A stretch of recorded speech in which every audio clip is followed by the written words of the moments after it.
Hello, welcome to Cinema Savvy. We have reached the 10th installment in our James Bond Retrospective series with the 1977 release of The Spy Who Loved Me, directed by Lewis Gilbert, returning once again after directing You Only Live Twice. I'm going to go out on a limb here and say that this is probably one of our favorites, or certainly the best Roger Moore film. I haven't seen all the Roger Moore films, so I don't feel like I can make that comparison just yet. But we'll see as we get into it. I think that Roger Moore himself even mentioned that this was his favorite film as his tenure as Bond. We're going to be covering this film because this is quite complex. Not just the film itself, of course, this is a roundtable discussion. It's going to be completely spoiler filled. So you know the score by now. If you've been watching this series, we talk everything there is to talk about this film. But yeah, there was a lot of problems leading up to this film and pitfalls, and it's miraculous that the film turned out as good as it did. And we're going to be going into it all. So this is going to be a fun discussion. And as you can see, once again, we are joined by Tom Butler from the James Bond A to Z podcast, returning after appearing on Her Majesty's Secret Service. So it's great to have you back again, Tom, for another awesome James Bond discussion. Another one of the best ones, I think. Yeah, great to be here. Thanks for having me back. No worries. And with that being said, before we get into things, as usual, we're going to go over the socials from where to find us. So we've got Facebook at Cinema Savvy, Twitter at Cinema_Savvy, letterboxd.com/Cinema Savvy, and we've also got a link in the description to our TeePublic store. And before we sort of get into it, we're going to put Tom on the spot. We essentially, people at home, we've been asking everybody who their favourite Bond is the first time they're on, and we forgot to do it, Tom, on Her Majesty's Secret Service. So we've got a lovely new graphic which we're going to bring up. And Tom, I want to put you on the spot and say who is your, not best, because I think everyone knows who the best one is. Let's be honest, you can't lie to that. But who is your favourite Bond? Oh God, I have to. If you put me on the spot, I have to say Roger Moore. He's my Bond. I know that his hit rate isn't great, but for me, he's the most fun Bond, and the one that, if I'm going to put a Bond film on a rainy afternoon, it's going to be one of Roger's. I think undoubtedly. I just think he's great, and this film in particular, Spy Who Loved Me, is by far and away his best. But he's great in every single one of his Bond films. I know the two you've just talked about aren't the greatest, and they don't really live up to his style, shall we say. But this one, I think, really hits the nail on the head and just sets the template for Bond. And it's a template I wish the series would go back to at some point. So fingers crossed. Yeah, it's a stark comparison, isn't it? We're going to be getting into it when we talk about the pre-credit sequence, but when you see that Union Jack parachute in that pre-credit scene, you get that compared to the Union Jack parachute that you get in Spectre, and it's like one just fills you with such like adoration and like a fist pumping moment, and then you get to Spectre, it's like, oh, why are we doing this? So yeah, I think it is a stark comparison. But yeah, there's a lot to love with this film. And actually, I think from comments that we've seen in the previous videos leading up to this one, I think this is a lot of people's favorites, or certainly of the Roger Moore era. So this is going to be a fun one to talk about. You mentioned about his first two films as well. So those are obviously the ones that we got done, Live and Let Die and Man with a Golden Gun. Was a very strange experience going back to those films. As we discussed in those reviews, that I had such fond memories of those films, and going back to them, I saw a lot more problems with them, and I didn't engage with them as much as I thought I would. And I think the director himself mentioned that as well. Lewis Gilbert, with this one, he said that the problem with the previous two that he found was that Moore was still being very much written with a Sean Connery template. And I feel like this was the first one where he completely understood that and specifically wrote this role for Roger Moore's incarnation as the character of James Bond. And I think he absolutely nailed it. But yeah, before we get into all that, should we talk about the production issues with this thing? Because there is a laundry list of production problems with this film, which are almost too numerous to mention, but we're going to do our best. I think we mentioned this last week, but I guess this is sort of like context in between the two films. So there was a 3-year gap, I believe, between Man with a Golden Gun and this film. Man with a Golden Gun didn't perform as well. I think it was still successful, but certainly critically, I think that fatigue was starting to set in with a lot of the fan base at that point, and felt it had got pretty tired. And the franchise needed a success in order to continue. So everything was riding on this one. But in between, you know, the pairing that you had with Broccoli and Saltzman sold his rights, his 50% ownership. Apparently, he was going through financial troubles at the time. I didn't know last week what the reason was for, but apparently he was going through a lot of personal financial issues. So I don't think he wanted to, but I think it kind of forced his hand that he had to sell on the rights. Yeah, He basically had borrowed money against the rights to James Bond film. It was a gold mine that he was sitting on. He borrowed money against that, and the bank just came calling. The bank said that we need the money. They gave him time to pay it back. Cubby had full veto rights on any partners that came forward to buy the rights off Harry, and the only partner that he wouldn't veto was United Artists, which was the studio that was distributing them. And this is where the whole situation arises that we have now, where MGM, you know, have been bought by Amazon, and that's how they're now half responsible for the films. And it all stems back from Harry just sort of, you know, overextending his reach. And it's a real shame. And this really plays into so much of what we see in The Spy Who Loved Me. Particularly in the budget, with United Artists as having an invested interest in it. They were willing to spend more money on this film to make it a hit. You know, as you said, the last one wasn't that huge, but now United Artists are like in it. Then they're willing to splash more money on it, and it comes across. Yeah, absolutely.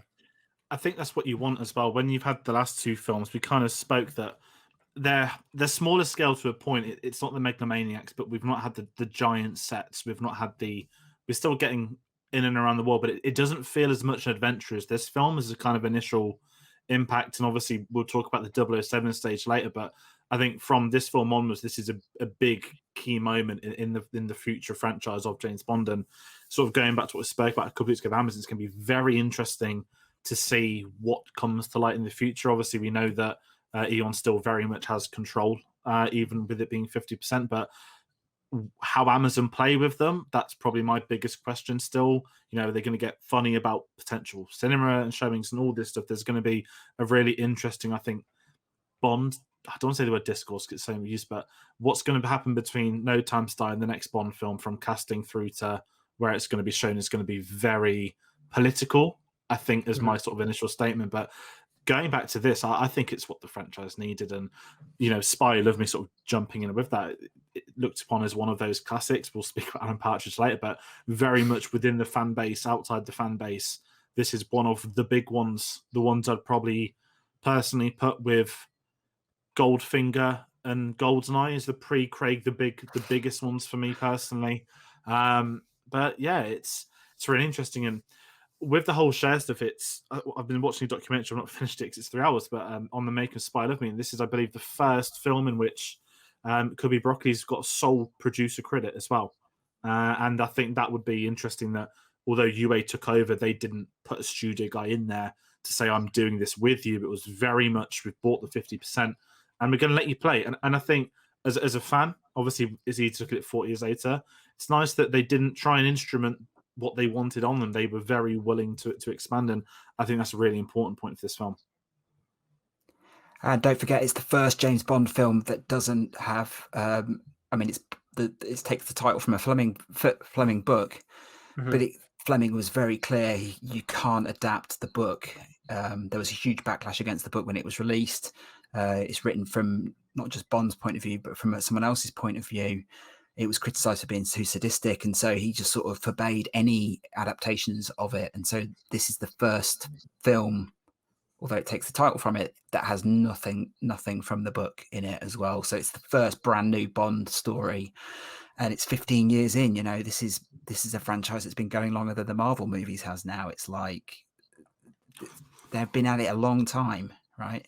And I think the only things that they did, it's not like a direct adaptation from the book. It's a very loose one, as indeed most of the James Bond films are, in all honesty, compared to their books. But I think there's a character in the book of The Spy Who Loved Me who has metal teeth or braces or something that they mention can bite through metal. I think the character in the book's called Horror, which is obviously the character that they adapted with the character of Jaws. And I think there was another character as well who is the character of Sander in the film. I think he's the bald guy, isn't he? The henchman who he comes into contact with. So bar that, yeah, absolutely nothing to do with it.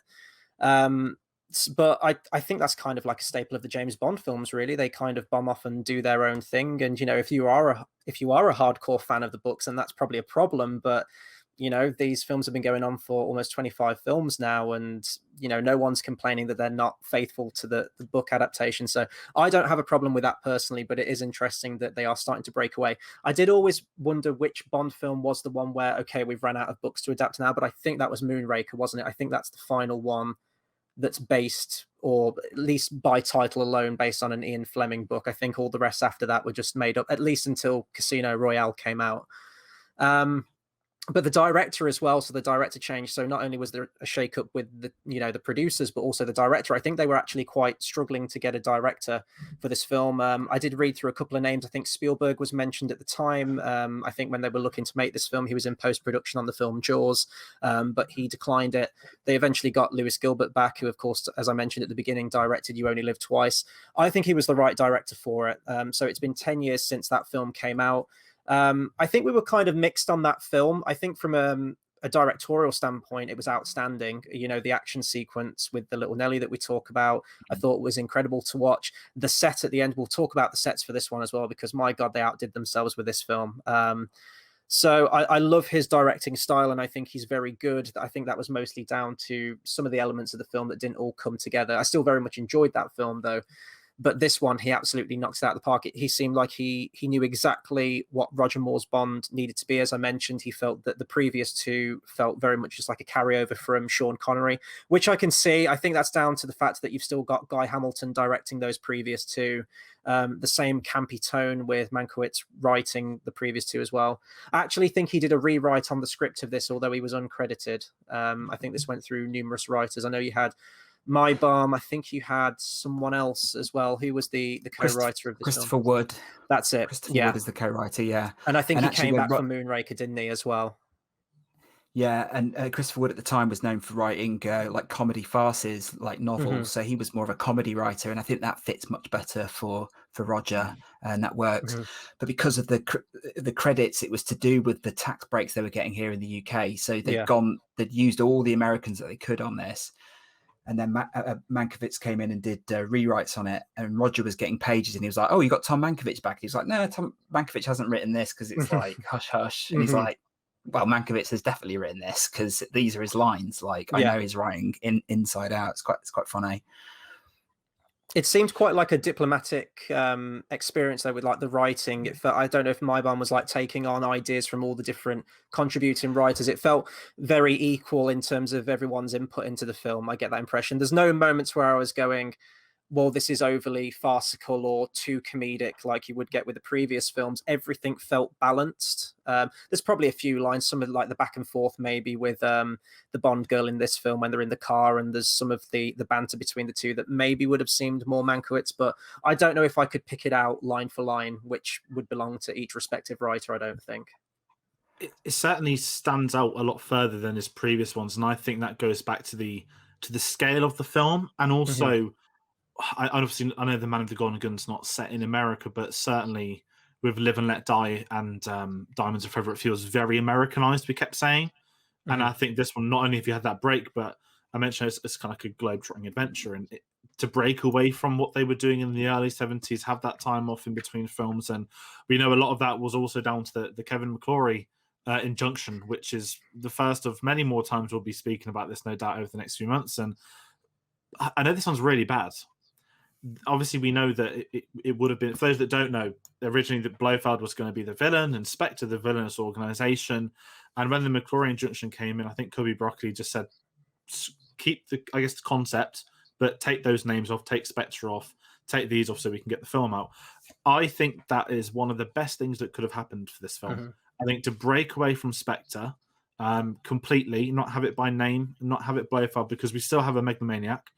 But I think you would have lost something had it had been, oh, it's Blofeld again. If there was a cat and everything. And I think it would have lost not only its charm, but for a Bond film that's going to be its first film that's not from the book adaptation, an original thing, you kind of want original villains to go with it. And I think they got it spot on. And obviously this would have been, obviously we've had the court case in the background for however many decades, but I think this is one of the best things that happened to the film. I know that's horrible because it is a court case no one wants to deal with, but I think that did help it, and it pushed them to create new stuff for it. There is a lot of discussion around this film about it being, a remake of You Only Live Twice. And actually, when you think of it in those stakes, then yeah, it is almost beat for beat the same film. And obviously, if Blofeld had come back, then it would have been more glaringly obvious, I guess. But Stromberg is a very Blofeld-esque villain with a very Blofeld-esque plan. But I'm not the biggest Blofeld fan. I like him. I like Telly Savalas, but I just think, he's overdone. And this would have been, a step too far, I think. Yeah, I think one of the original ideas in the script was that there was going to be a new terrorist organization that was going to depose Blofeld and kind of assert themselves and wanted to bring in like a new world order. I don't know if it was Broccoli. I'm assuming it was Broccoli, said that was too political. They didn't want to go down that route with it. I was so glad that it was a different villain. And I have seen this film before many, many years ago. Honestly, I was kind of struck with how little I remembered from this film. I knew that there was an action beat. I knew that Jaws was in it, and I knew there was an action beat in Egypt. That was the extent of my memory of this film. And I don't know why this film didn't have more lasting impact with me, because I had an absolute blast with this one rewatching it today. But I am so glad that it wasn't Blofeld. And I love Blofeld. I like those kind of villains that are the Saturday morning cartoon villains that are always going to keep coming back. But he'd kept coming back, and it's nice to just take a step away and get some new villains, some new great memorable villains. And we won't talk about the villain just yet, but there are certainly elements to the character, I think the location, everything, that are definitely memorable and stand out for this villain. But I can see that argument that it is almost a direct remake of You Only Live Twice, which makes sense because, it's the same director coming back from that film. But there's also some continuations as well. I don't want to go too much into this because we might mention this when we get to Bond himself. And I don't know if this was the film that there was one person in the comments who mentioned that there was a spiritual successor to On Her Majesty's Secret Service. And I'm wondering if it's this one, because there's that exchange at the bar where she talks about the wife who died and he says, stop talking about that. I thought that's such a beautiful continuation with that. I don't know. That's like a side piece because we'll probably get to that later on. But I like that there are elements of a connective tissue there, which seems strange at this point. I don't know why Bond bothers trying to do that. At least with the Craig ones, obviously with the sequence of movies, you are going to have like a beginning, middle, and end with that one Bond. But it's always funny when you get the between Lazenby and Moore, there's some elements, even from Lazenby, from the Sean Connery ones, there's obviously mentions of the previous gadgets and adventures they went on. But just on the Spectre point of view and everything, I'm very glad that they didn't use that, because it's just something different. And I think with this one, that does feel like a shot of adrenaline in the arm of the James Bond franchise at this point. It's good to go in a new territory and not keep relying on that familiar stuff, which is interesting about the film itself. And I guess this is sort of like my initial feeling of the movie. It feels very traditional in many respects in terms of the formula, the henchman, the villain, the return to form for Bond. It does feel like a back to basics, but in many ways as well with the other characters, I think this is definitely going to be a talking point when we get to the Bond girl. It also feels very subversive, even kind of in terms of like the main villain. And I guess there's going to be a point later on as well, but with Blofeld and Spectre, you kind of know what you're getting in for. They're all about extortion. When there's a line from the villain in this that specifically says that I'm not all about extortion, this is just something I want. He's a complete nutcase that wants to doom the earth, but it's not for money, it's not for personal gain. And that feels like a subversion. So I think that's what the series needed. Its heart was in the right place in the traditional respect, but it was also moving into different, bold new territory, even considering the fact that it came out in the 70s as well. Yeah, I think this is what's a really important thing in this film, that as you said, new direction. It needed to go somewhere new. And I think when you've had the kind of lull of the films before, there's been moments in each that could be seen as big, but we've not had again, definitive Bond film. And you wouldn't know that at the time of making it. It's only when the film comes out. And I think no better place to start than the opening scene, in truth, the pre-credit sequence. Many people rank this in their top sort of 3-4 opening credit scenes. I don't know what it would be for me, but the skiing sequence, I think it's the first time it's in skis since On Her Majesty's Secret Service as well, which ties in lovely with that. But I think when you watch it, I think I put this on at midnight the other day. I was wide awake, so it was absolutely fine. But it's the moment in which the music kicks in and he does that front flip, And it's kind of like, I don't know why there's a front flip, but this is incredible. And you keep going, and this is where they're starting to sort of push it. I couldn't have imagined their iteration of Connery's Bonds doing a front flip on skis. But when it's a Roger Moore, anything that seems over the top or ridiculous in a good way works so well for him. And I think we kind of say that Roger Moore comes into his own in this film. That's a Roger Moore Bondism. It's easy to look at it now with modern lens, but it's the kind of, for the opening couple of minutes, it's what you want to see. And the whole opening sequence is incredible with that jaw-dropping finale. And it's only going to speak for itself. The shot, the Union Jack parachute, and everything. But I think for a credit sequence, this is right up there, and to kick you off, to get you in the mood for the film. You're in for 2 hours. You want something, and I think we said in the last couple of videos that Bond hadn't been in the opening credit sequences, and you kind of miss it. You want this big moment, and we certainly get it, and it's one of the many delights of the film, I'd say, is an initial sort of thought on it. The last two are very much focused on the villains, right? And although we do get some of the villainy in this one, particularly you've got the submarine getting captured. That's very You Only Live Twice, right? That's straight out the basically carbon copy of that. But yeah, you've got Bond here, and interestingly, it's in this opening that Roger Moore sets his stall out for being the new fun Bond, right? He's got the yellow jumpsuit on. He's got a great one-liner about, what is it about? Let me enlarge your vocabulary. That's one down. But it's just such a statement of intent, this opening scene. And I know that Cubby would always talk about, the pre-credit sequence being a film in itself. And this is one of the few that you could just watch that whole opening sequence and end it, and you'd be happy. You'd come away satisfied. It's just a sensational opening. It's the best for me by a long shot. Yeah, having not seen all of the Bond films just yet with the opening sequences, of the ones that I've seen so far, this is definitely up there for me. If it's not my favorite, it's very, very close. And I love that it actually does have a bearing on the plot in a very impactful way as well. I love the subversion, and maybe we'll talk about this when we get to the Bond girl, but that opening scene where it plays with your expectations, what you come to expect, that the women are going to be the passive characters in this, the passive kind of entity, and that this guy who she's in bed with, who you expect is going to be James Bond, you naturally expect that watching this film. It's like, oh, I don't recognize this person, and clearly he's going to be an agent, but then it turns out that she's actually the main one. I loved how they played with audience expectation at that point. And then obviously it leads into the action sequence as well. And this is why I think that this is what forgive me, I think it was maybe Nikolai, I'm not sure, mentioned that it was a spiritual successor. He didn't say which name. It has to be this one. From the skiing at the beginning, like, immediately made me think of On Her Majesty's Secret Service. And I think that's intentionally done in that way as well.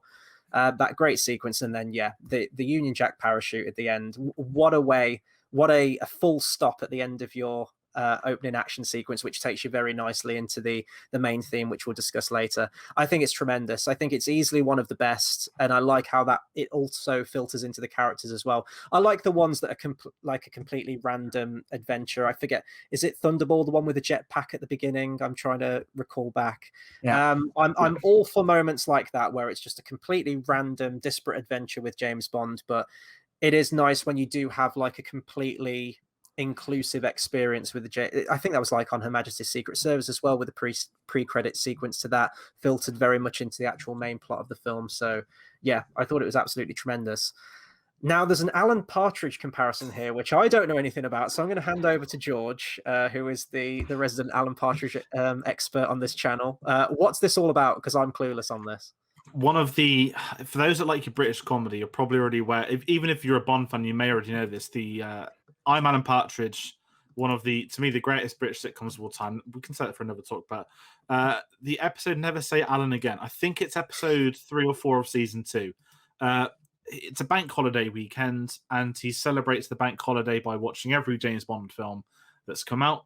And his favourite one is The Spy Who Loved Me. And I have to bring this up because I had seen this sketch years before I saw this film. And because my dad's a massive Partridge fan, I'd always known that Alan Partridge loved The Spy Who Loved Me. And these little, when you sort of grip, you see these little moments. And the first ever time I saw this film properly, I knew. And I just had these Alan Partridge noises in my head. And obviously, I think "Stop Getting Bond Wrong" is probably one of the greatest Bond fan lines of all time. I see that a lot on YouTube from other channels. Essentially, Chris, what he does, someone has taped out in the old days of VHS. We'll all remember this. You had a classic film, and someone tapes over it, and you get angry. It happened to us with The World's Not Enough. Always missed the opening scene because of it, and someone's took over his Spy Who Loved Me with like American truckers, and it's so well written. But he essentially goes on to reenact the opening pre-credit sequence in the space of 4 minutes. It's one of the best comedy moments of all time. And he does the gun symbols. And if anyone watches recent Alan Partridge stuff in his new series this time, he does an SAS training course in which he also brings out the classic James Bond. He does the handout, the Timothy Dalton one. And some of the best comedy I've ever seen, but I have to bring that because I think if you've never seen it, go and watch it. I'm not being paid by the BBC to say this either. Go and find that 5-minute clip on YouTube. And you might never be able to see this film again because it ends with the classic James Bond's going to die, and he elongates the die part, and it becomes the Union Jack part. So, yeah, if you haven't seen it, it's a must-watch. Tom, I'm quite sure you're familiar with it as well, aren't you? Very, very familiar. Yeah, it's iconic as the opening sequence itself. I think now it's definitely one to see. Well, George has mentioned that he's going to link it to me after we're done here today, so I'll be experiencing that for the first time after this.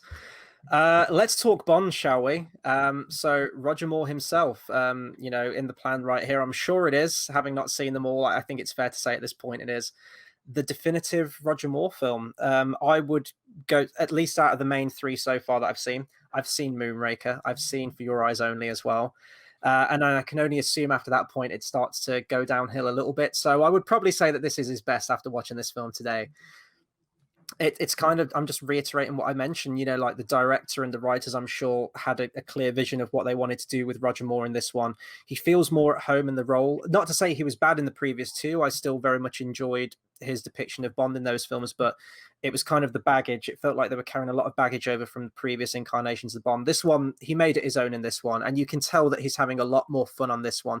I've seen some reports that his performance wasn't great in Man with the Golden Gun. Maybe he was kind of phoning it in a little bit. I don't think he'd be phoning it in because he was only 2 films in at that point, but this one, he just feels completely at home. It's the Britishness, the classy quality to him. There's a few comedic one-liners in there as well. Not as many this time, actually. There's a few zingers, but not as many as other times. It just felt right. He felt the right fit for this film itself, and everything just came together. I love seeing Roger Moore, but I think this is definitely his definitive one. It's just, from a writing standpoint, there's a few moments in there where he can throw some drama in there as well. Not many, but the moments where it kind of harkens back to On Her Majesty's, where you get to see that kind of shine through a little bit more. But he is still the very much more comedic, light-hearted James Bond, but it's not done in like an obtrusive way. It's not just played for laughs constantly. When he has to step up, the whole naval commander thing as well, which is a massive one, which I love that they went with this as well, because, that's clearly where he started out before going into the Secret Service. It's nice that he kind of goes back to his roots with this one, and you immediately know he knows what he's talking about. He's a professional in this area, and he can command that scene and that moment. So I like that they also introduced that element into it, especially with the finale of this film too. That's how I feel with him, that when you look at the others, what we've grown up with, being that we've watched obviously these films without his era. How do I explain it? Because the Roger Moore films finished way before I was ever born, we've always had them sort of on demand, if you want to put it in that sense of things. And when you see them in a marathon all together, or when you see them in chunks, or go and pick a favorite, I think this is that definitive one. You mentioned sort of Goldfinger for Connery earlier, and with Connery, you can argue a couple of films, but on paper, by definition, you'd say Goldfinger is that definitive film. I don't think anything else comes close to Spy Who Loved Me for the Roger Moore era. That's not a criticism on the other films. I think it's almost like the aligning of everything coming together in this sort of perfect package for him. The writing is on point with him. I think this is his best performance as Bond. I think it was Scott that mentioned last week that he really didn't, obviously, in that scene when he starts sort of punching, I forgot him, Andre Anders in that scene. And you kind of look at that now and it's like, well, Roger Moore would never do that. His Bond would never do that. But back then he was doing it because it was still not definitively the Roger Moore Bond, I would say. And I think it needed to come into its own for it to be able to move on, sort of similar to the Spectre stuff we spoke about. for it to move into its own thing, it must be his own stamp on the franchise. And I think with this film, we got that. I think of the three Bonds that came after, I think two of them got it on their first film. I'd argue that Timothy Dalton really came into it with License to Kill, but we'll get to that eventually. But it's one of those where there's something natural. It's the charm of him, isn't it?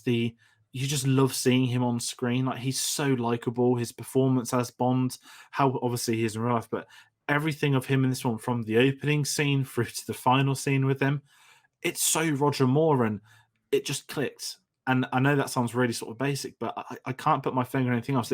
I feel like the perfect film was made for him. And he was, in the same way, when it was the three of us that spoke about Honor Majesties, the only thing lacking was the Lazenby side of it. And we know he couldn't have come into it. It was very much his first film. He didn't have a background acting, but that could have very much been what this film was, that it came into it with the actor in place to deserve the film, I would say. I don't know if that's an overstatement, but everything about Spy Love Me is about it working for Roger Moore. Physically, if it didn't work, that would stand out, which we know in future films. If the script didn't work out, if the performance, and it's like, you get all those old school films where all the suns align together. Mm-hmm. It's like one of those, and absolutely love him for it. Like the Dark Crystal. Yes, the Great Conjunction. The Great Conjunction. For me, I always think of Spy Who Loved Me and Moonraker as being hand in hand. I think they're just the two sides of the same coin for me. I think Roger is just as good, and that film is almost just as good as the Spy Who Loved Me. Obviously, it is ridiculous and goes stupid, but there's worse crimes for a Bond film to make, I think. But I think I read it somewhere. I can't remember where it was, but it really explained it well. It was the first two Roger Moore James Bond film. It's almost like the filmmakers were laughing at Roger as Bond, and in this film they're laughing with Roger as Bond. And I think that really sums it up nicely. They really figured out what worked for him, and it's got to be Lewis Gilbert, right? He's the man that called the shots and made the right decisions on this film to tailor it to Roger and set the template going forward. But you're right. I think he seems to be enjoying himself much more in this film. When he needs to be tough, he's tough in this film. He does some good karate chopping in Egypt, and that I think that's Roger at his best. He also gets a great car in this, which I always think helps a Bond. Oh yeah. To put their stamp on it. And then just all the surrounding elements with him, it all just clicks into place. I think you're totally right. I think the only thing about this film which doesn't click into place for me is the music. It's good, but it's not John Barry. That would have been the one thing. Yeah, it's very retro 70s, isn't it? I think is the best way. We'll talk about music later on, because I was immediately hit with that as well. But just one more point, as we talked about, it's only just occurred to me is when they talk about this being sort of a partner film with You Only Live Twice and how they mirror each other. Actually, that film would have been much better with Roger Moore in it. That film is a silly, romp adventure, and had Roger Moore been in that film, I think that film would have worked a lot better. But that's literally just occurred to me because that is a really fun film, and it's quite a camp film as well. It's very comic book. Or lifted from a comic book film, that one. I think that's probably Roald Dahl's influence, but like the whole marriage and everything there, I think I could definitely see that with sort of Roger Moore, like the campier elements to it. I often wonder that as well, and I've sort of got into the headspace of that now, thinking that, Connery was clearly checking out by the point of that film, You Only Live Twice. I still very much enjoy the film, but I think we mentioned when we got to that film, you could see the fatigue with him starting to set in with that one. And I often think about, what if you had the director, say, if you had Lewis Gilbert directing that, but with Connery back in his prime, like how would that film shaped up? It's always like a fascinating thing to think about, with like all the different combinations of the directors and actors they have. But another talking point with this one as well, I think, is the Bond girl, who I think is, well, we'll get into it if we think she's, one of the best or maybe even the best. We have Major Anya Amasova, or Agent XXX, played by Barbara Bach, who is actually the wife of Ringo Starr, drummer from the Beatles, which I found out earlier, which is quite amazing. I'm quite torn on Agent XXX. First and foremost, I love the concept of the character. I love that she's capable. I love that she's a fellow agent, Russian agent. but I think this is down to the performance, in all honesty. I don't think it's a case of the writing. I think the writing's there for the character. I just don't get that in Barbara Bach's performance. I don't get as anywhere near like the charisma or anything that would come with being an agent. I don't feel like she is capable. I don't feel like she is toe to toe with Bond in this. She does feel very passive in the film again, and kind of falls into that trope of most of the Bond girls. Now, I'm fine with that. That's tradition, you know, the damsel, the princess that has to be rescued by the hero. It's very traditional storytelling. I'm fine with that. But when you go out of your way from the opening scene as well, and I mentioned that as well, that juxtaposition in terms of the expectation in the audience, how, you know, you see a guy in bed with this character and we don't know she's an agent at that point. We think she's just the Bond girl, the one who's just going to be seduced and just, you know, and then like cast aside throughout the rest of the film. But they don't. They go out of the way to set her up as a true, you know, toe-to-toe force with Bond in this film. Like Bond really has met his match during this film. And there's elements of that when they're cruising down the Nile and she has the cigarette and she kind of gets the better of Bond. But beyond that, I don't believe that she's like a physical force when it comes to fighting. I don't believe that she is like a mastermind like Bond and can think her way out of any situation.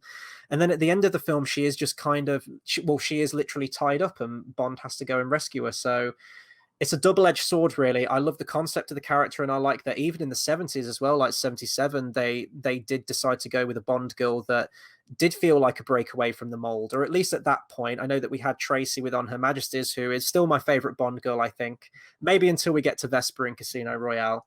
But it's just really frustrating. It's just like all the elements are there for a perfect character, but I think it just comes down to the performance, in all honesty, from Barbara Bach. It's a very strange one because what I loved, I don't know if I spoke about Man of the Golden Gun, that the title of the film is very much a supporting character in that. You know, the Man of the Golden Gun is Scaramanga, and The Spy Who Loved Me. This has always clearly been major.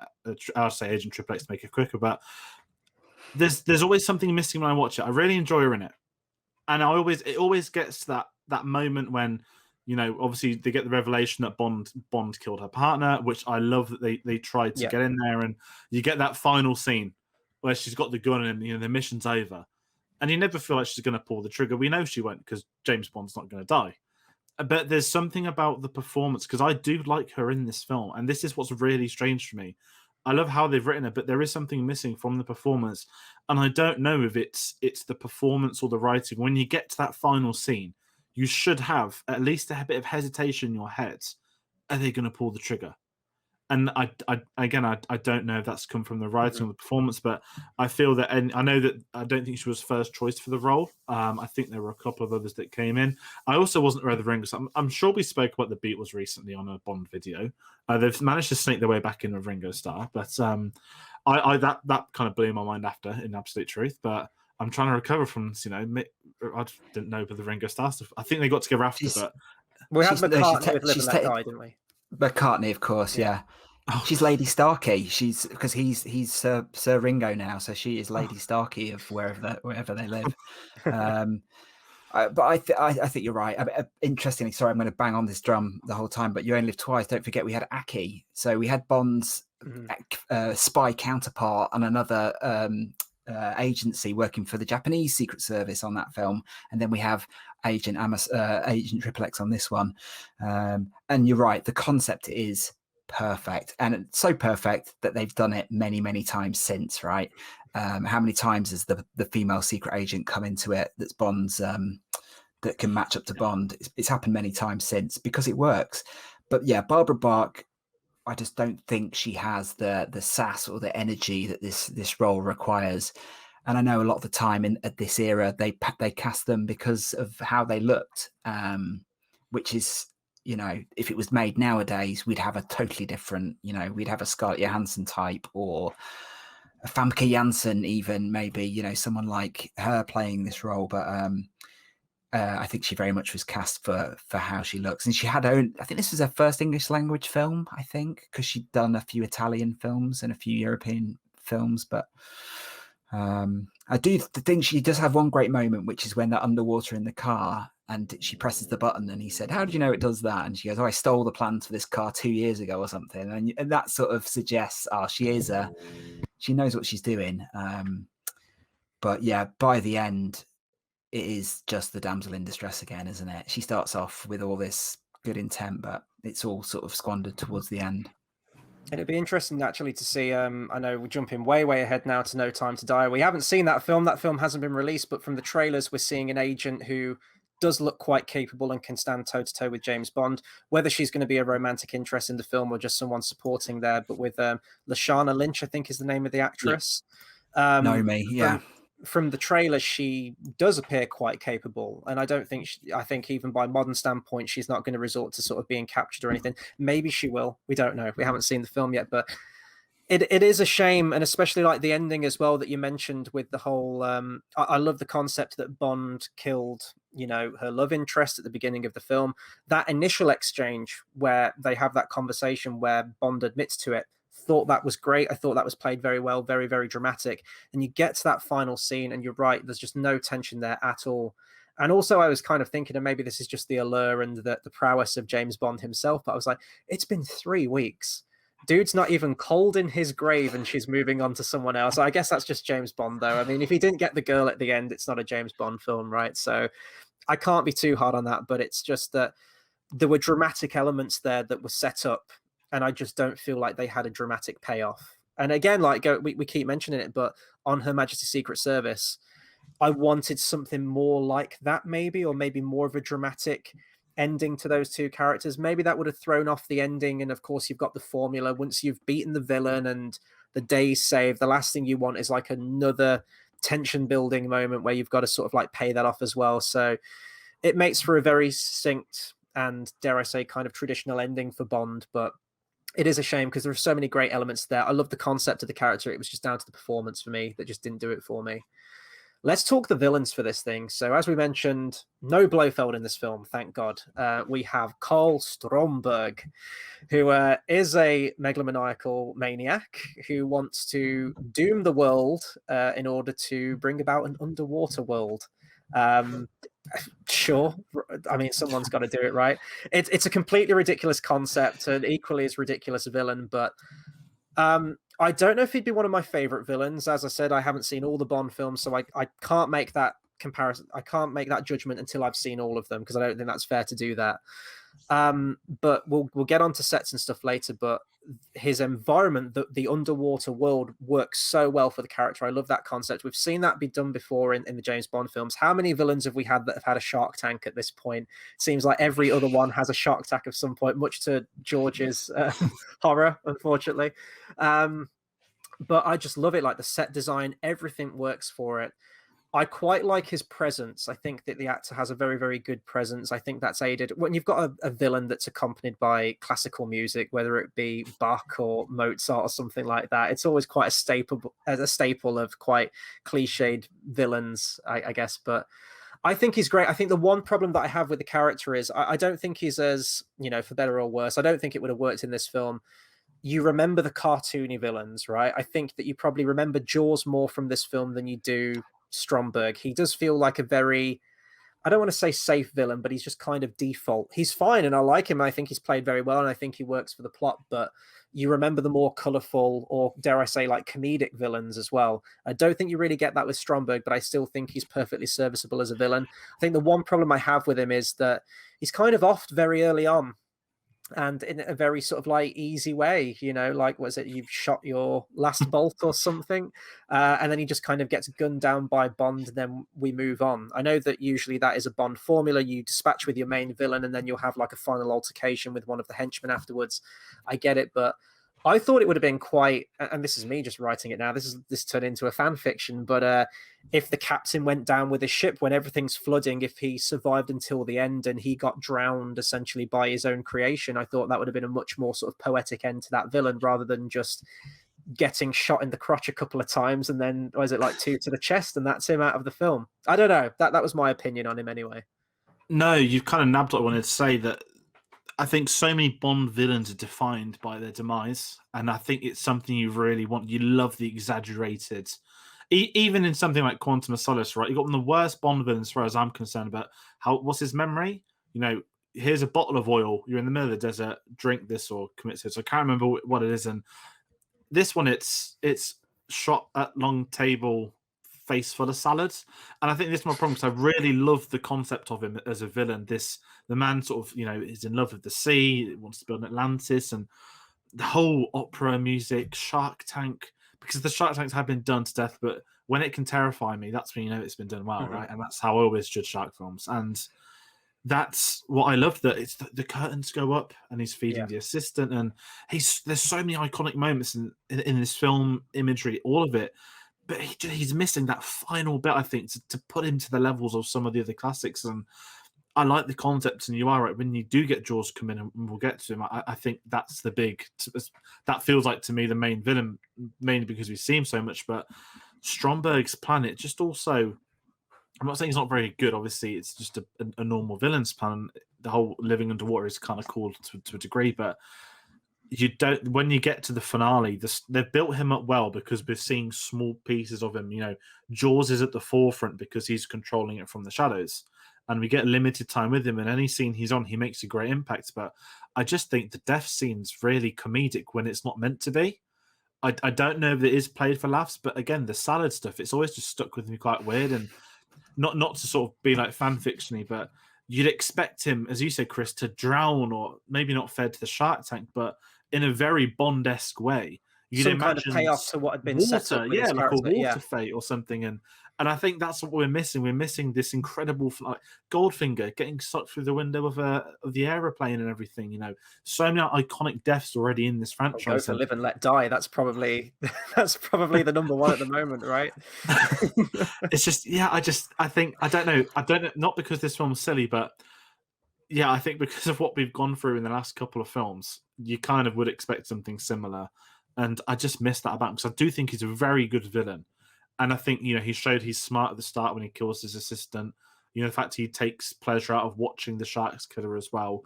He's got all the ingredients, but we're just missing that final part. He's just not camp enough. I think that's the issue, right? Yeah. He just doesn't give it enough. He's very loose. He's very relaxed. He never...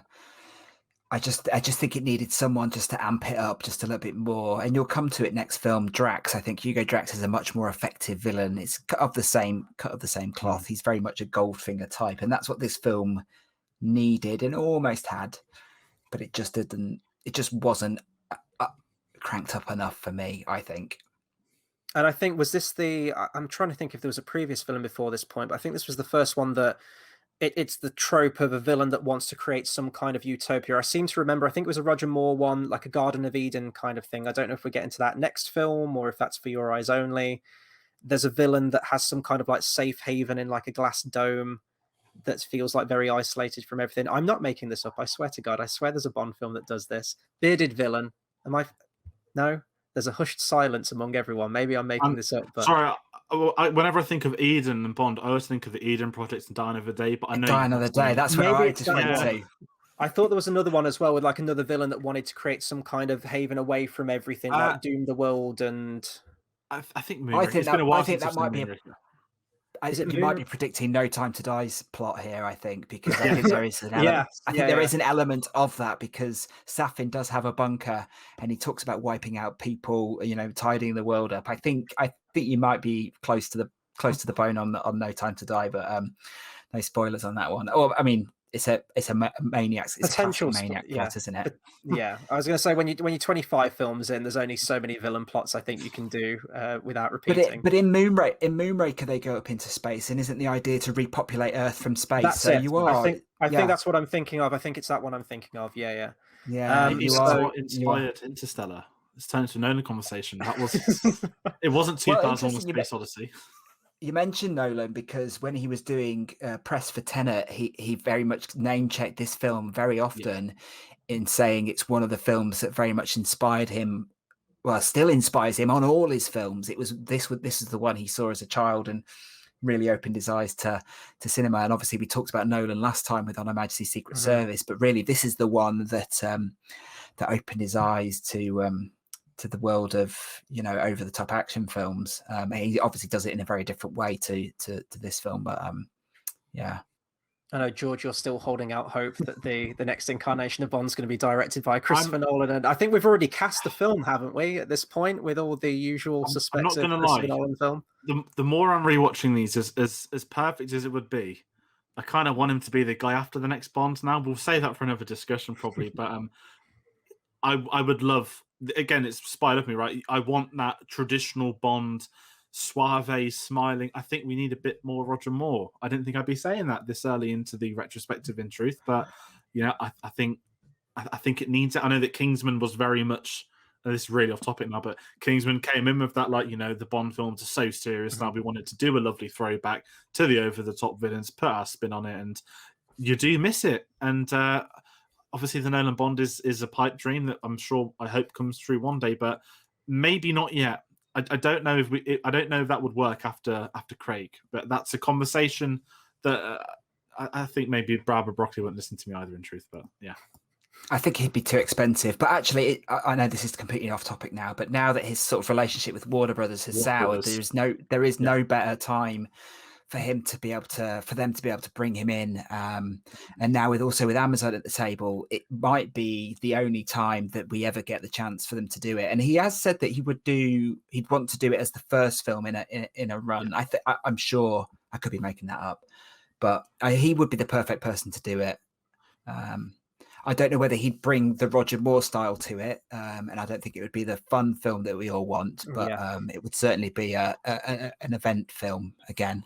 Yeah, I could see it being more of a carryover from the current tone, maybe, that we've got at the moment, but that's all conjecture at this moment. We don't know. As soon as we know, we'll let you guys know.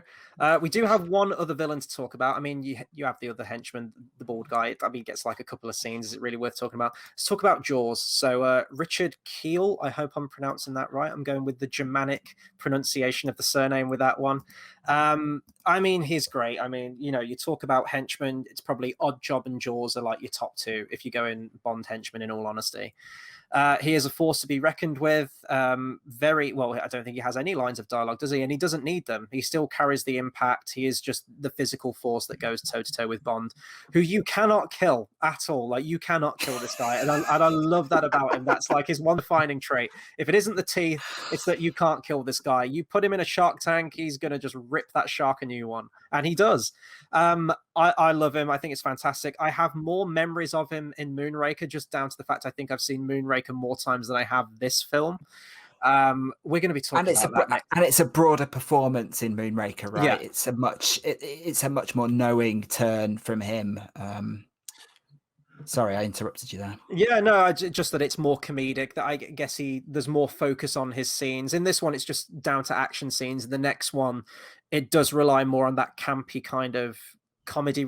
He is almost like the comedy relief character in that film, I'd go so far as to say. So there's more memorable scenes of him, whether you appreciate him more as the physical, imposing, terrifying force that he is in this one, or the more tongue-in-cheek comedic style, then, I guess we'll get to that when we talk about Moonraker next week. But it's such a very, very different performance from the character. But for this film, I think he's great. And before we went live, I mentioned the Jaws link. I didn't know if that was an intentional thing. Jaws, a giant shark. We have a shark tank in this, a whole underwater marina theme.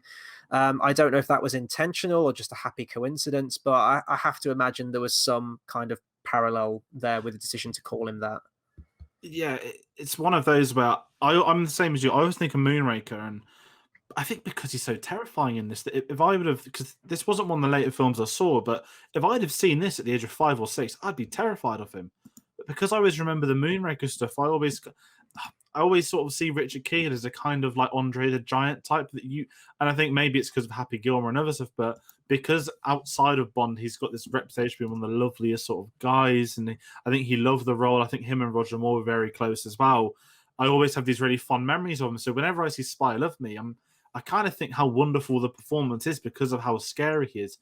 I've never understood the biting on the neck. I know it kills them. That's the point of it. But every time, I always kind of wonder, like, he couldn't just get anywhere on them and kill them. But the whole sort of vampire thing, it works in his favor. It's a terrifying sort of trait. But I think as far as henchmen go, he's got to be the most, like, him and Oddjob of to me got to be the most like iconic of them all. Not my favorite. GoldenEye's got 2 of them actually, but I think Richard Kiel is phenomenal, and I think they were sorely missing. I mean, we mentioned Baron Samedi in Live and Let Die. We loved him, but we just didn't get enough of him. And we love No. Nick Nack, who was also one of the best henchmen. And it's I guess that's 3 in a row, right? 3 good ones, but he gets so much more screen time, and that's what I love about this is that they nailed him being that forefront villain. And it's ridiculous. We kind of joked about how he never dies. He was just chilling in that train for so long until they open the door. And I love ridiculous things like that. And I think he's wonderful. One of my favorites. I love the bit where the car crashes into the house and then he just sort of stumbles out. Yeah. And the guy's just like, oh, like, it's just such a great moment. Richard Kiel was over 7 foot tall. 7'2". Yeah, I just checked. Yeah. He's a big guy. A big guy. But yeah, he's just so commanding in this film. The teeth are perfect. Fun fact for you, the teeth were designed by Stanley Kubrick's daughter. She was working on the film, did the production design. She designed his teeth for him. He could only wear them for about 30 seconds. And it's probably why he doesn't have any dialogue, because they were so uncomfortable to wear. But he's fantastic, and also a great ambassador for Bond. He was for many years, happy to talk about it, happy to appear on stage. I'm just trying to think which film it is. They did a celebration of Bond at the Oscars, and him and Harold Sakata were on stage as part of this whole stage performance. Which one is it? Which is the Carly Simon theme? That's Nobody Does It Better, isn't it? Yes. Yeah, that's this one. Yeah. It's another one. Would it have been for one of the anniversaries? I feel as if there was a big Oscar thing for the 50th anniversary. I don't know if that's wasn't. It was earlier than that. Who's the Scottish singer? Oh, I'm going off. Lulu. Piece Lulu was Lulu. The other one. It'll come back to me. It must be. Oh, it's gone. But anyway, Harold Sakata. Who did All Time High? Rita Coolidge. Is that Rita Coolidge? Yeah. Oh, look. It's not Rita Coolidge. Anyway, Richard Kiel came on stage, and that was the sort of thing he would always pop up at anniversary events. Richard Kiel would be there. Someone to talk about Bond on TV, Richard Kiel would be there. He was always a great ambassador for him, and obviously it was a real shame when he died a few years back. There's name dropping here, but the day after he died, I actually interviewed Roger Moore in the job that I do, nice. and got the tribute for Richard Kiel from Roger Moore that then went everywhere online. It was amazing to speak to him at that time, and he was devastated by the loss. Mm-hmm. I think I remember him saying, he was a big guy with an even bigger heart. Mm-hmm. So yeah, just it was great that they brought him back, and I think people who think he's overused in that second film, I just think, you can't have too much of a good thing, I think. Yeah, and I think come Moonraker, maybe this is a discussion more for next week, but is that the first henchman who's come back for multiple films, or is there another one that I'm forgetting from previous films? No, it's the first one, and I think that's what I love about him. And we're not Spectre yet, but obviously, Chris, you know how much I love. Well, obviously, I always called Batista Big Dave, and they left it open-ended for him to come back. And I obviously, we know that he is better than just being a henchman that's silent. That was very much a mix of Odd Job / Jaws, but I love the fact that Jaws comes back in the next film, and I think you want that, not necessarily repetitiveness, that makes it sound like an understatement, but it's that continuity that he's a thorn in James Bond's side. So why wouldn't he come back again? We get M come back, we get Q, we get Moneypenny. Why not have a henchman pop up who's he's up for sale? He's looking for a new job. His employer's died, so why not? And I know we're not going to get him in No Time to Die, but there was a part of me for many years that was just sat there like, is Batista coming back? But he will be reunited with Daniel Craig for Knives Out 2, which I'm also very much looking forward to. But yeah, I absolutely love him. And I think that's what you want. When you get to franchises that have the legacy Bonders, you need... I always think of sort of go to Star Wars as the big one, but there are so many people of stars, but you'd imagine like a Warwick Davis, an Anthony Daniels, Kenny Baker, Dave Ross, so many names. And don't get me wrong, love my Harrison Fords, and I appreciate and understand why the lead actors might not be as interested or whatnot when its franchise is so famous. But when you have the ones that doesn't matter what it is, they'll drop what they're doing, come out and say something. I think that's what you want from a franchise as big as this, with a history like it. And I think that's the thing with Bond, is that certainly the Moore era, I would say, had much more of that than the later eras have done. Mhm. Yeah, I'll agree with that. I think there's only one other villain that we can really talk about before moving on to the music for this thing.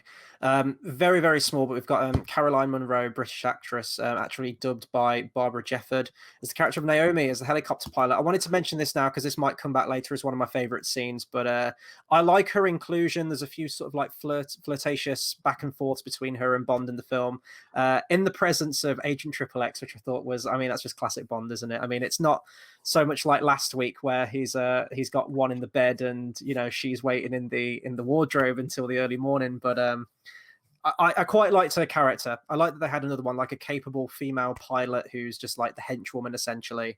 I don't know if she quite fills that role of the.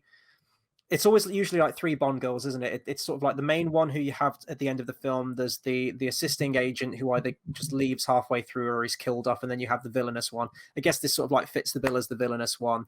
I really liked her. I liked the back and forth, and I think that action set piece, again, I'm probably going to talk about it in one of my favorite scenes, is awesome. I thought how that was shot and everything with the helicopter so low to the road and the editing, and you can tell we're getting into more sort of like modern filmmaking by this point. I think definitely with this film. I think down to the fact as well, Tom, what you mentioned, that there's just more money on screen. They can do more of these extraordinary things as well.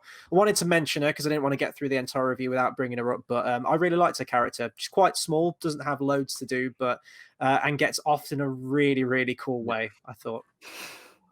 I like Sandor in this film as well, and, yes, and the way that Bond kills him is really brutal. Mm-hmm. He really gets a good death scene. Interestingly, the actor who played him was also in the '67 Casino Royale film as well, so it's his second cool. Bond film, but obviously a completely different character. Yeah. And I think this is a big thing when I'm sort of going back to my criticism of the villain, that Sandor's death off the roof that's just Roger Moore through and through. We've got Jaws. Obviously, he doesn't die, but we get to see him kill sharks. We've got Caroline Munro's character, the explosion of the helicopter, and then it goes back to that Stromberg's like, just shot under the table, and it's again so disappointing. But with Caroline Munro, I love the whole sequence. I think we don't get much of it, but I always think back to there are two Bond trailers that I'll always remember, the Blu-ray box set one when they merged all the films, and I don't know if anyone's seen the Sky. I don't know if it was Respected. Sky Movies did a trailer where they basically had a car chase and all the Bonds were in all the cars, and they were using the archive footage of each Bond actor to be interacting with one another, and it's incredible. Cool. And it was the moment when she winks at Roger Moore. I can't remember if it's just the eyebrow or winks back, but that's his moment in that trailer, and I always go back to that because it's so obvious. But the whole, I don't know if this is a good time to actually chuck the car sequence in, but we speak so much about Aston Martin, of course, the DB5 being the most iconic car, but after the DB5, I know there's been many other Aston Martins, but there it is. There it is. Look at it. There it goes. I think that we have it there. It's one of the most definitive cars in cinema, isn't it? I think I knew that car before I knew this film. In the same way I knew the DB5 before I knew Goldfinger. I think it's hard to take the image that you'd have seen in so many list videos over the years, so many discussions, and I think a really big thing for a lot of people. I think this isn't my dad's first Bond film, but when we went to Bond in Motion, when it opened, he was like, I want to see the Lotus. I want to see the Lotus. And our neighbor bought a Lotus once. And I remember him telling me that, oh, it's not a Lotus Esprit though, is it? And it's one of those cars where, it's incredible. And that's what Bond wants. It works so well. And the only Bond I could really see pilot that properly is also Roger Moore. Can you imagine Sean Connery or Daniel Craig in a Bond car that turns into like an underwater vehicle? I don't think any of those could pull it off, but Roger Moore, absolutely.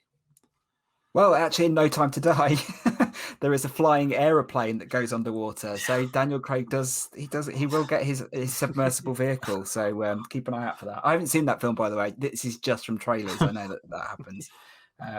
It's just the great. I mean, why haven't they brought it back? Why have they never brought it back? It's just like for me, it's as iconic as the DB5.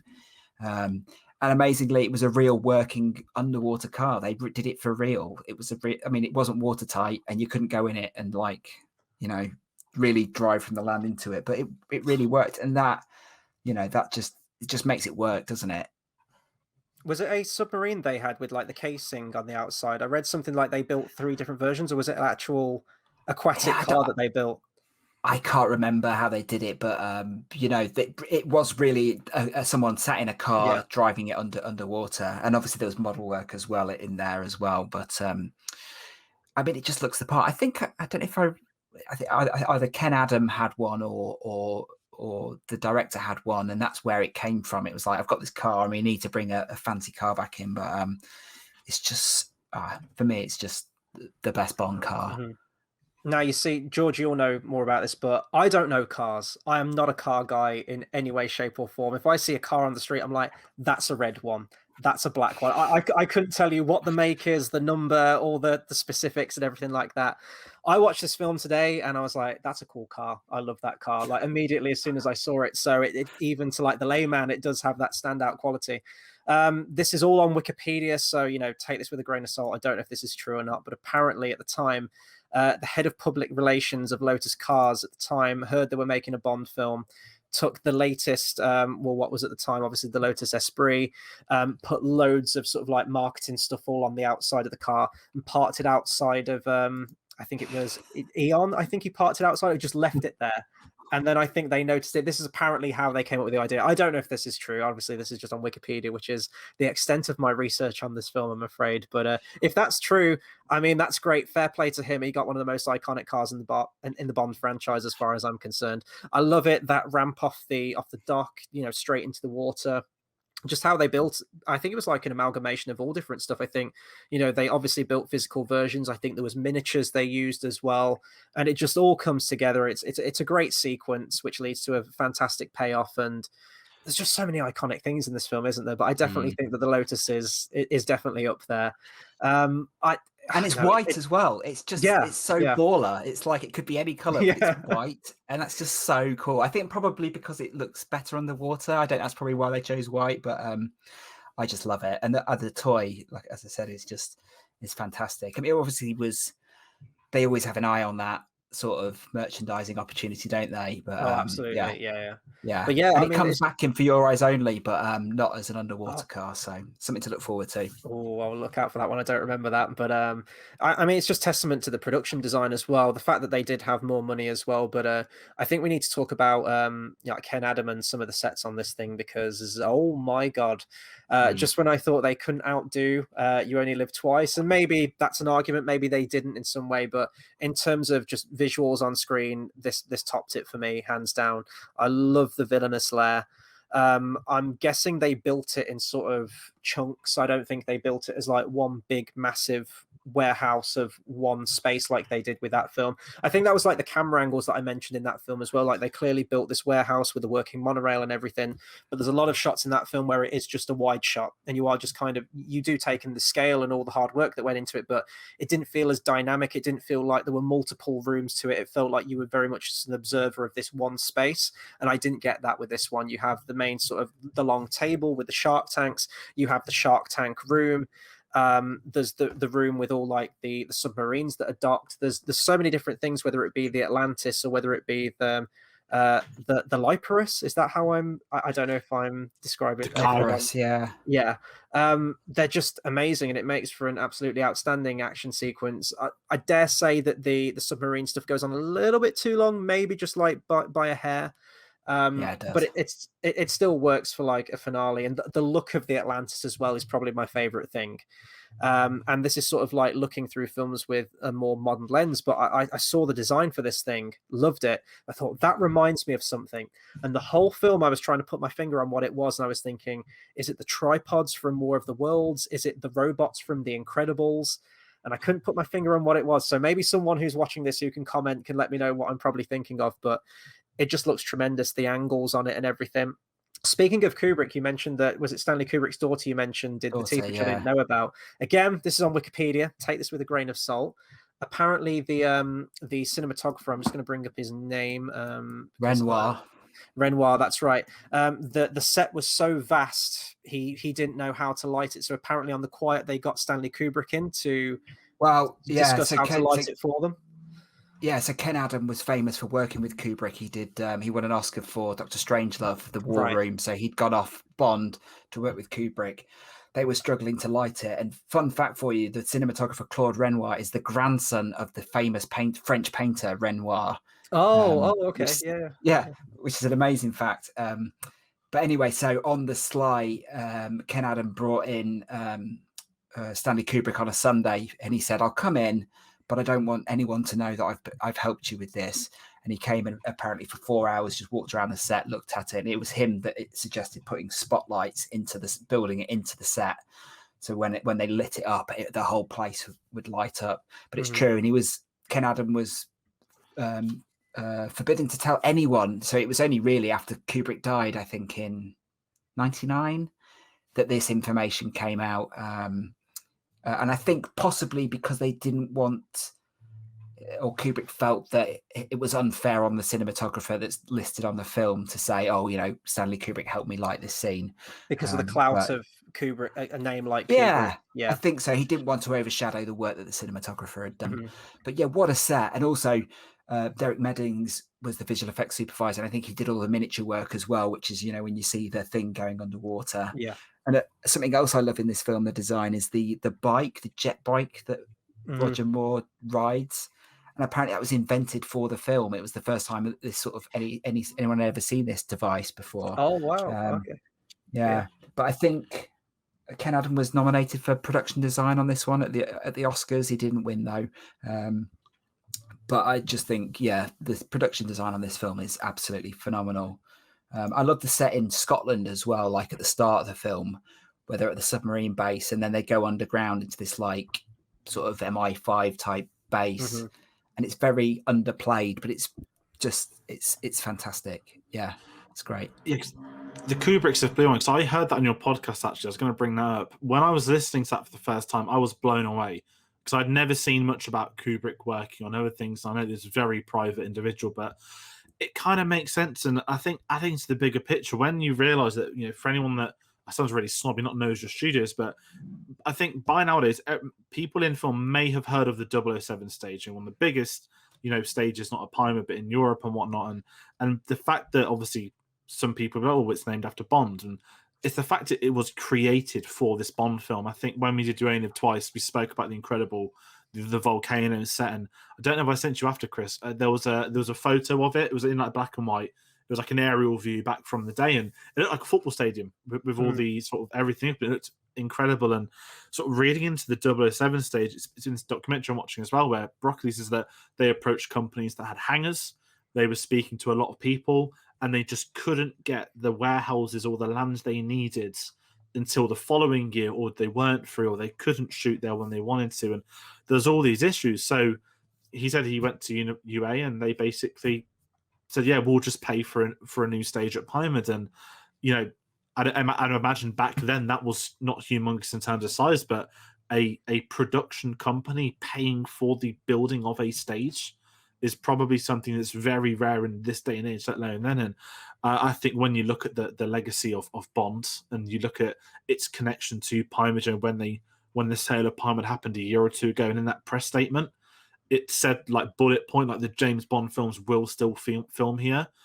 It's so iconic to it that it's not right if it's elsewhere. I know that I think Goldeneye was shot at it was before it was Warner Bros. It was Leavesden, wasn't it? And I just, when I found out stuff like that, it really blew my mind that there was a Bond film not at Pinewood. And it's really important to the legacy of these films. And obviously I've kind of said to Chris, I was very lucky that I worked there for a year and stuff. The amount of Broccoli stuff, Bond things everywhere was just a dream. Like, I know it's pathetic, but like the shop I used to go to my break was on like Goldfinger Avenue, and that was just like that is not pathetic at all. That is not. But that was it. Like doing that every day. Like, I mean, it wasn't a great job. I think I've said so to people, but the fact that I was able to just go to a place like that, and the 007 stage, it's humongous. And then there's been that stage in itself will probably have a documentary one day. It's burned down, I think, twice, and obviously with No Time to Die, we had the explosion. And I was off work that day, so I actually missed that. Not that I'm trying to celebrate it, but I heard that on the news, and obviously I checked in with a lot of people I knew, and they were right. But it was one of those where it's so iconic to this franchise, and hats off to Cubby again. This is someone that he wasn't pissing about. Like, he wanted this film done, and fair play to UA for paying for that stage to be built. And I think sort of getting sort of really snidey in film terms, if that stage name ever got changed or anything, there'd be uproar. And I'm glad that with the Pinewood stuff and Disney now, that they are being respectful to the stuff that they left in. But I think just the Lipra set itself, it's even watching. I know it's 40 years old, but even when you're watching that, HD, Blu-ray, whatever, it just looks phenomenal still. And it goes back to that Nolanisms that we speak about, that CGI just doesn't work compared to modern day. And I know that, again, bring up No Time to Die, that one of the original directors that was getting linked to at the time, Denis Villeneuve, we knew we wouldn't take it because he's doing Dune, but his sets on Blade Runner look like what we're going to get in the next film, and you can't beat actual real set design. And Ken Adam again knocks it out of the park. I don't prefer it to the Volcano set. They're both iconic in their own rights, but what a creation! An absolute incredible set, and I think this film deserved it. We spoke about there was more money. You can see the money on the screen. It wasn't more money and it looked awful. You could see how they've spent it and how well that's been done, and full credit to them. They must have painted themselves into a corner when they're writing that script, and they said, "Oh, it's got 3 submarines side by side." And they're like, "Oh, how are we going to do this underwater?" It's like, well, yeah, you're gonna have to build your own set for that one, I think. Comes complete with a monorail again, though. Those villains love their monorails, don't they? I'm looking forward to seeing how many future Bond films have one of those, if any. But and the henchmen in the red jumpsuits as well. Yes. You always think, what's that? Is there a tactical reason for them to wear red? Or I was watching this Star Trek. Yeah, I was going to say I was watching this today. Like, it's Star Trek, isn't it? They're all going to get picked off, and sure enough, they all do. Shall we talk about the music for this thing then? So I'll talk about the score first. So Marvin Hamlish does the score for this one, taking over John Barry. I actually think he couldn't come to the UK for this thing. I was reading earlier, was it like tax reasons he couldn't work in the UK? Yeah. I was like, oh dear, I want to read more about that, what happened there. But I think it's a solid score. It is very disco, though. I was watching this thing, even from the opening scene, and I was like, oh, we're firmly in the 70s with this film, aren't we? Even without knowing the date for this film, it's very clear just from the music alone. There were moments I was listening to this soundtrack and it felt like a demo from the Bee Gees from Saturday Night Fever. Yes. It sounded like You Should Be Dancing. I swear to God, it's the same backing as that song, but I think it's fine. It's this sort of like charm to like the older Bond films, whether it be the 60s or the 70s. And I'm really hoping for when we get to the 80s, because I haven't seen any 80s Bond films yet, that we get some of that as well, where you watch it and go, oh yeah, we're firmly in the 80s with this one. I don't mind it. I do miss Barry. I definitely do. I think sort of like the brass is so iconic. It's nice when you get Nobody Does It Better come in with the strings. I always love the sort of like the orchestral variations of the main theme coming into it in the soundtrack. So it just felt like a very unfocused score, really. There's moments where you do get those orchestral pieces that do feel very grandiose and sweeping, like a Barry score, and then they chuck the Bond theme in with a Bond 77 remix, really, with all that disco backing beat. So, it's reactionary. Like, but the Bond franchise has always been reactionary to what's popular at the time, whether it be, artists, types of music at the time, or when we get to the next film, popular films at the time that had come out with the likes of Star Wars. So I think it's fine. I think with these older Bond films, I don't mind the music so much. It's very dated. It's very of the time, and I'm kind of okay with that as well. But the main theme itself, Nobody Does It Better, Carly Simon, it is a classic. It's not one of my favorites. I think we kind of did the would we listen to this test or would we skip past it test. I love my in-your-face, loud, brass, hype man music for either Bond or the villain from the film. That being said, I do love Moonraker when we get to that one next week, which is much more of a sort of like a love song, like a ballady kind of one. And I do have time for those as well. There's just something about this one that doesn't stick with me. I still like it. I think it works for the film, but it's not up there. It wouldn't be in my top 10 or anything like that. I don't know where it would come in terms of a ranking, but it's just kind of fine.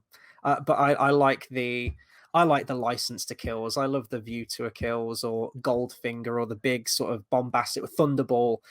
The big bombastic Bond themes, essentially. So it's fine for what it is. I think it probably fits the tone more, because I'd say this one is has more love story elements to it, maybe, especially when you get to sequences like where they're cruising down the Nile. It felt very much like a love story akin to On Her Majesty's Secret Service or something like that.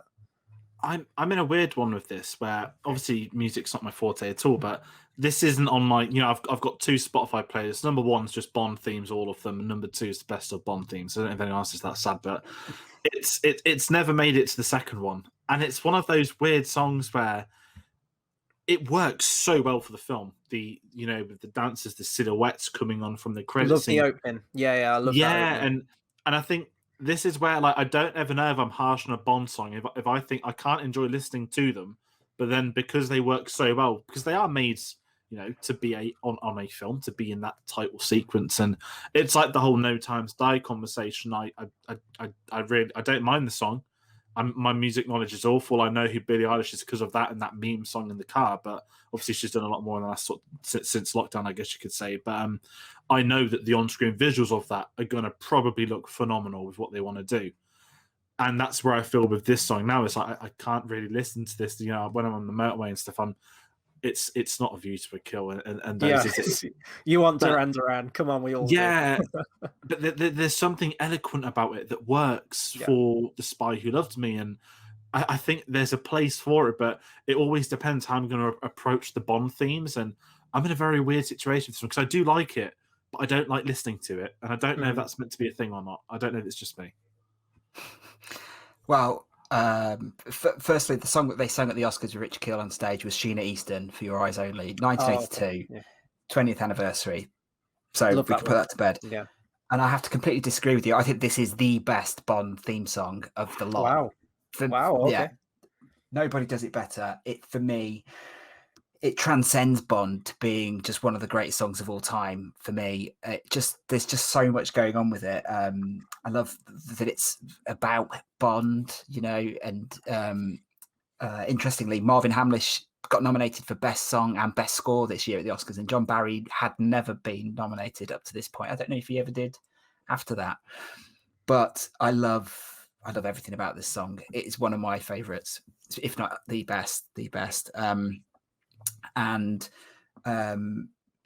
It's like Live and Let Die and the Chris Cornell one. I think for me, I could listen to them at any time and I really enjoy them.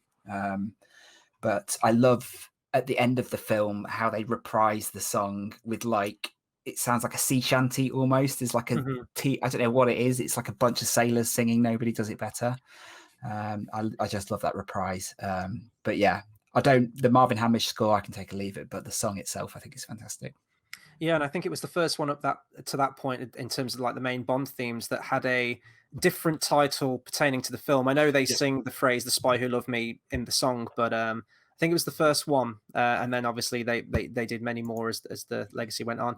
I will say though, the theme is, it is quite enduring. It's been used in a lot of films. Apparently, Mr. and Mrs. Smith from 2005, Lost in Translation, Bridget Jones' The Edge of Reason. So it is one of those archetypal sort of like romantic songs that has endured and been, copycatted and used in a lot of other films as well. As I mentioned, I don't dislike the song. It's just not up there in terms of one of my favorites, but it's good to get comparisons and different tastes in it as well, which is always good. I'll just say, Alan Partridge also sings it in that classic clip, which he's done both Goldfinger and that. Maybe he'll do more in the future. Who knows? But if anyone's not heard his Goldfinger rendition, he does it walking on the side of a dual carriageway. It's also a must see. Well, I live on a dual carriageway, so I can totally do that if I want to. I'm not going to. Let's talk about some of our favorite scenes then. We may have already talked about some of them. I think one that sticks with me, and I think this is purely down to sort of like the lighting and the cinematography. It's when they're in Egypt and, all of them are gathered for that is it like just explaining the pyramids or whatever it is? I can't remember exactly where they are. The lighting in that scene is just outstanding. And it's one of the few times during these Bond films where, granted, like, production's been great on many of the films, but just those filmatic qualities coming into it where I'm watching it and I'm conscious of things like cinematography, lighting. I've never had that with like any of the previous Bond films. And like the reveal of Jaws where he's in the darkness and the lights sort of scan over his face. I was just blown away by that. So I think that's probably got to be one of my favorite scenes. Granted, in that scene, you do get the very stupid neck bite scene, which George, you mentioned earlier, where just a slight little nibble and he's down on the ground, he's out for the count. But that'd be one of them. I mentioned the helicopter car chase later on in the film as well. I thought that was outstanding how that was filmed. I think that easily stands toe to toe with action scenes that you see today in terms of how it was shot and just the intensity of it. I thought it was amazing, especially considering it was 77 as well. Oh my god, other favorite scene. Another one. It's at the very end of the film when they're making their daring escape, when the water starts cascading through as well. Many years later, but I was like, oh my god, this is like Titanic. Like James Cameron directed this scene or something. It's just putting those actors in those extreme situations, and the production quality just coming through, just the water just cascading through. I thought that was a really exciting climax to the film, so I love that. So they're probably like three. There's so many scenes from this film. I just adored this film beginning to end, in all honesty. We've already talked about the pre-credit scene, but those are probably my big three, I would say. I have to put the car chase in. It's someone that I love my F1, and so when you do get exciting car scenes in films, this feels like, it sounds really strange because it would have been a product at the time, but it feels like they're driving the car quick. In some films, obviously you get car chases and whether they speed them up or it's done, but that Lotus looks so quick on that motorway when it's doing those moves, and the whole Jaws chasing in a car behind, the motorbike with the little rocket on the side as well. So many iconic, incredible moments, and it helps being on location in Sardinia as well. And I just loved the action scenes, and there are so many wonderful scenes, but you sort of robbed the Egypt one right from me. That reveal of Jaws. No, it's such a good scene, and the whole build up as well of that we get him biting through the lock 2. That gets so well done. I always forget the character's name. He literally sees Jaws in the distance and just runs, and he knows who that is, and he knows what's going to happen. But it's that build up of it, and it's really hard to get away from that. One thing I want to kind of mention, it's not a favorite scene, but what's so ludicrous, which is so incredible, is Jaws fighting the shark. I mean, it is. I mean, obviously we know he's not going to die because we've all seen Moonraker Reenact, but imagine back then, like not knowing the status of a villain for the very first time, and you see him not eating, but biting a shark, and he's called Jaws.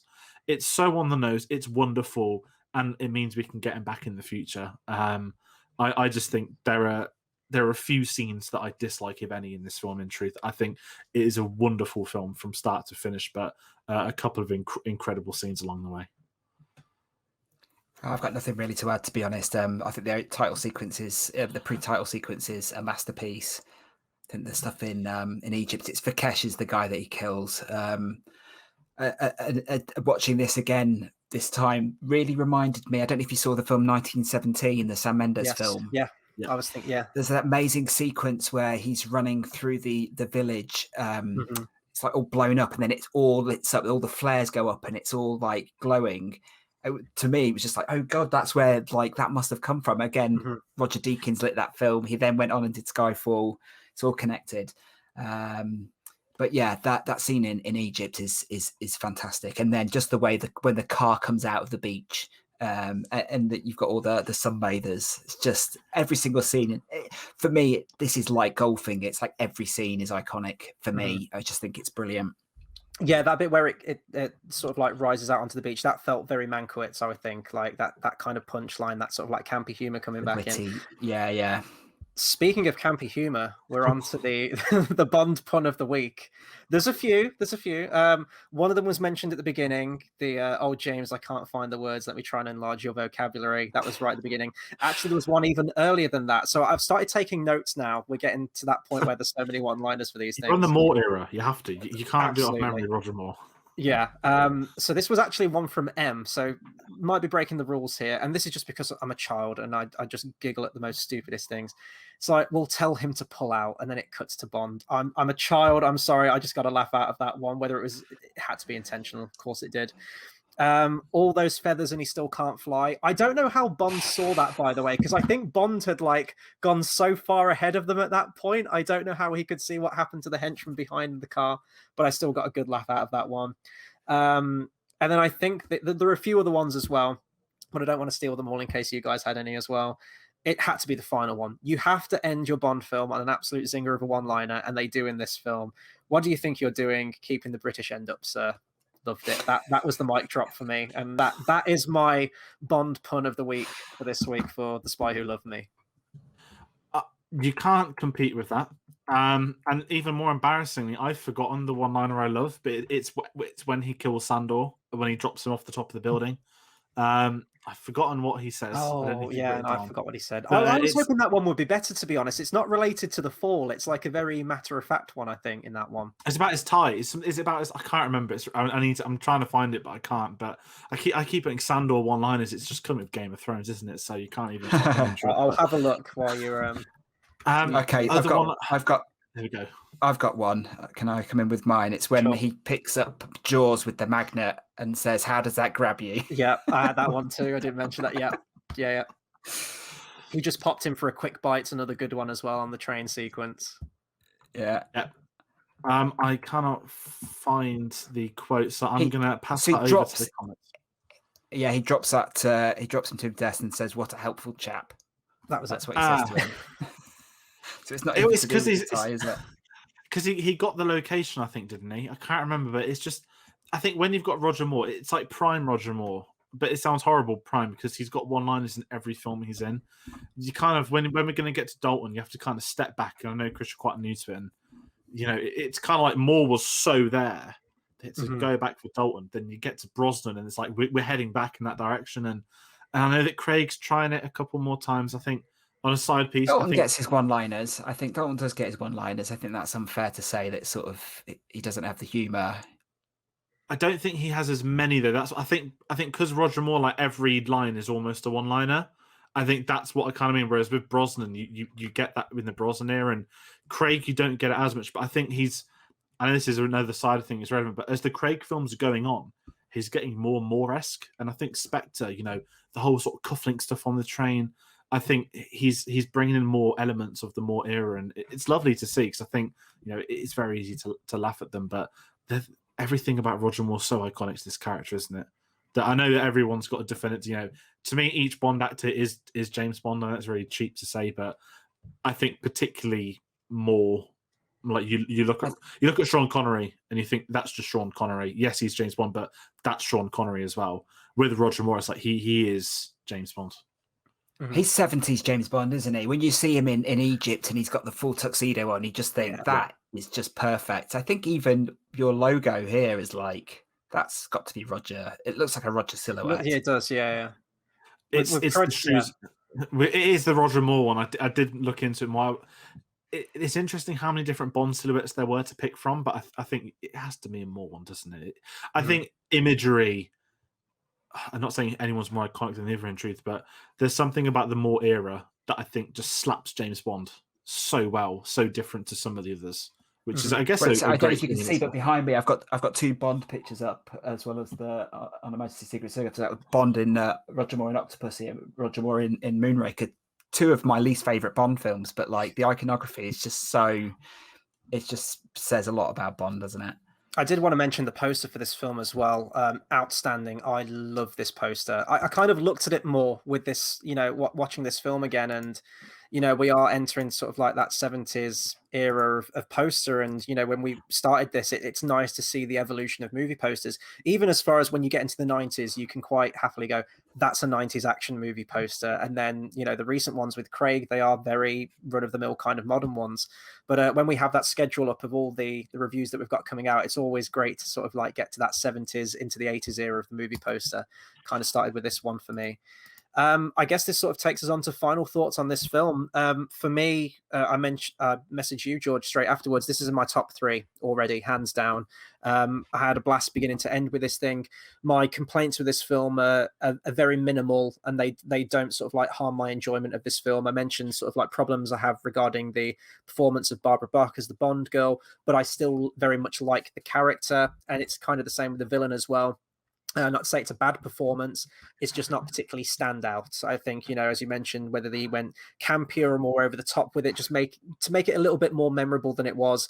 But as a villain, as a performance, it's still very functional, and I still think he's very good in the role. So, but I was just more aware of sort of like filmmaking sensibilities with this one. As I mentioned, the lighting, the cinematography, the set design is outstanding.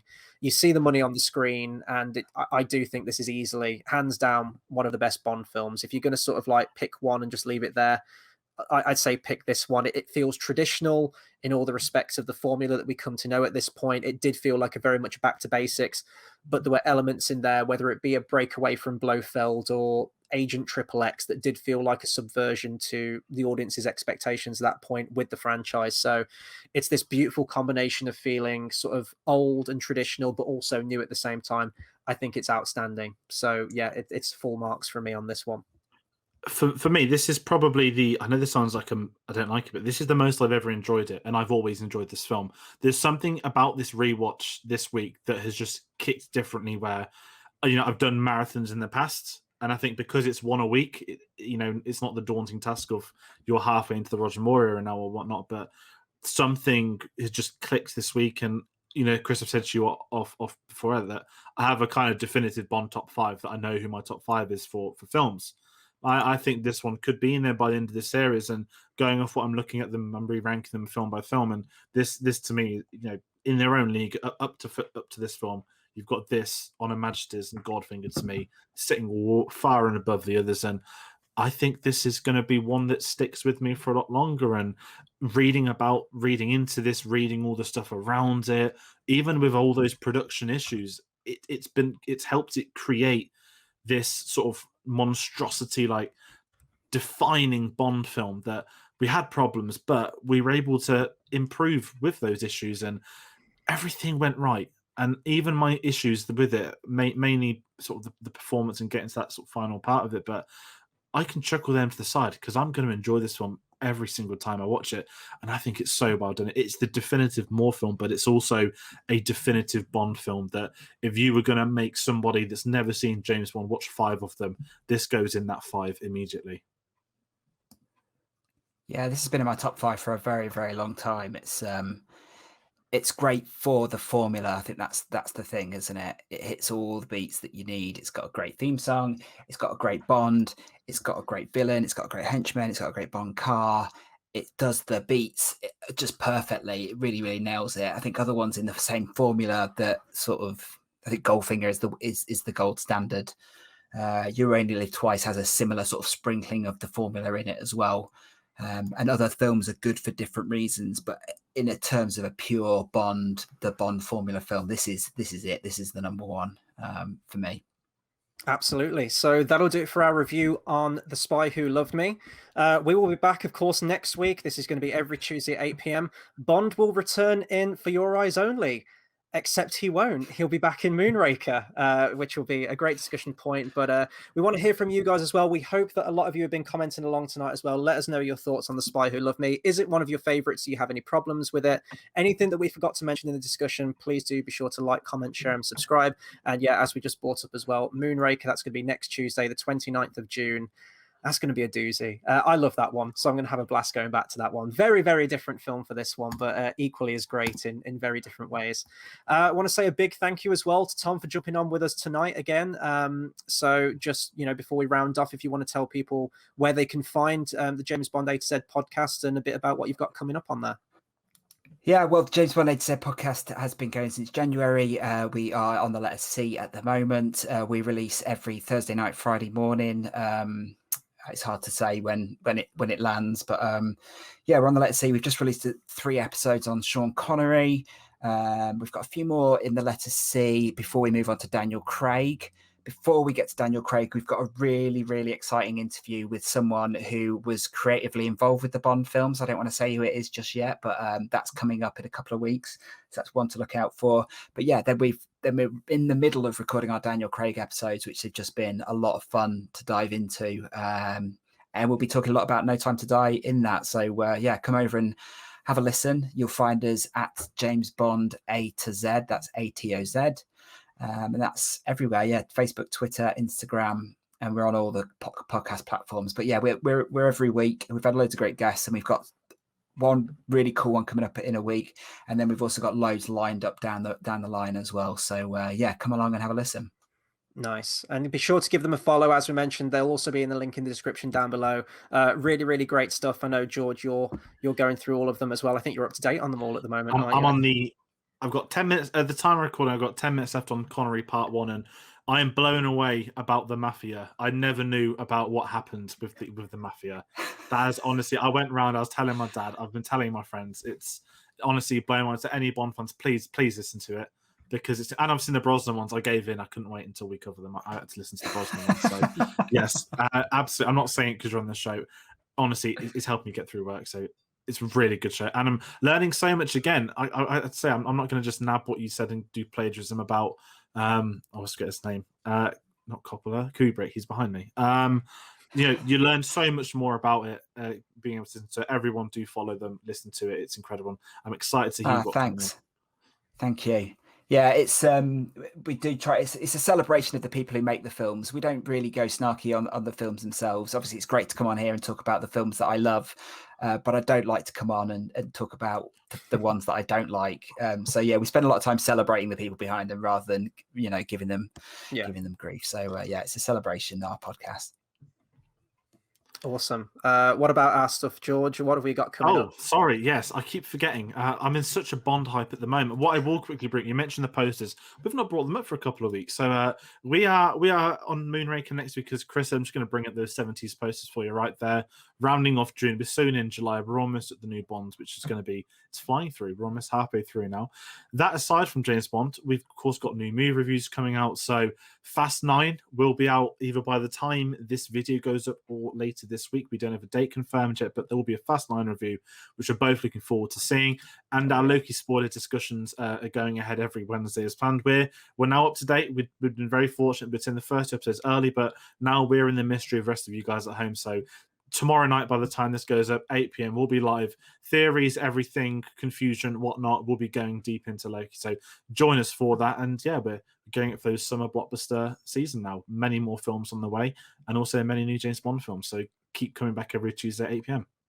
Absolutely. So that'll do it from us. This has been great today. And until the next one, we'll see you guys next time. Thanks for watching. Thank you.